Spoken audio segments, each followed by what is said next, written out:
ZVR Apocalypse is a third-person shooter which is extremely gory and is heavily influenced by games such as Gears of War on the Xbox and Dead Nation on PlayStation. Developers Lucid VR are better known for its Lunar Lander game, which is one of the standout experiences on the DK2, so it's no surprise that ZVR controls extremely well in VR, even if it's still a bit rough around the edges.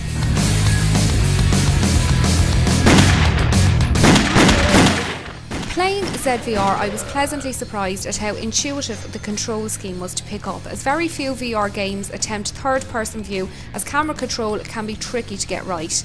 In fact, in an earlier build of ZVR, the developer did receive some feedback from players and fixed any issues with the original camera scheme, which seems to have now made the overall experience utterly smooth.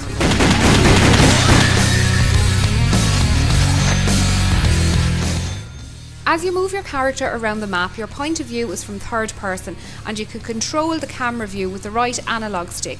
However, I rarely had to move the camera from its default camera position, as it seemed to almost always find the optimal position for the on-screen action.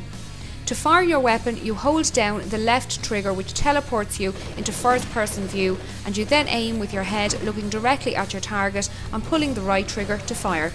This works extremely well in VR and is quite accurate, but for those of you who are used to standard FPS games on consoles, it might take some time to get used to it, as aiming at enemies in the distance can prove tricky with no auto aim feature to help you, as you would normally get on a console.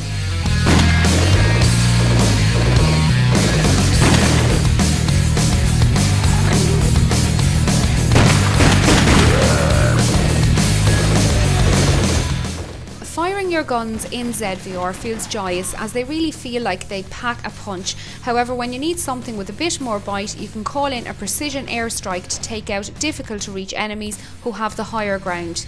Positioning airstrikes is again very simple, as you simply hold down the button, look at where you want to target and release the trigger.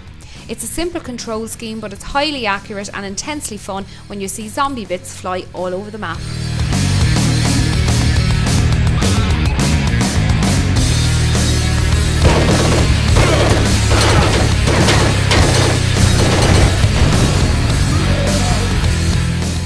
The ZVR demo is quite short, and on my machine at least I did see quite a lot of pop-up from time to time, with walls appearing and disappearing, but this is only a minor annoyance, as I'm sure with this developer's pedigree, graphical issues of this nature will be removed in any future updates. Apart from the slick control scheme, the zombie models and animations are extremely well put together and look fantastic in VR. They do convey a real sense of horror when they get close and pose a real threat, as they move at the same speed as your character, and if you need to reload when a zombie is up close and personal with you, you're as good as dead. As mentioned earlier, ZVR's influences can be clearly seen when playing this fun shooter. If you liked the action in Gears of War and found Dead Nation's ambience enjoyable, then ZVR Apocalypse is the perfect game for you. Its arcade-style gameplay is perfect for sharp bursts of zombie dismemberment, but its tight control scheme will make it highly addictive once it's polished and fully released. Currently, ZVR is seeking funding on Kickstarter for continued development. We will put a link in the description below. Please let us know your thoughts below, and remember to hit that subscribe button for more news, reviews and features.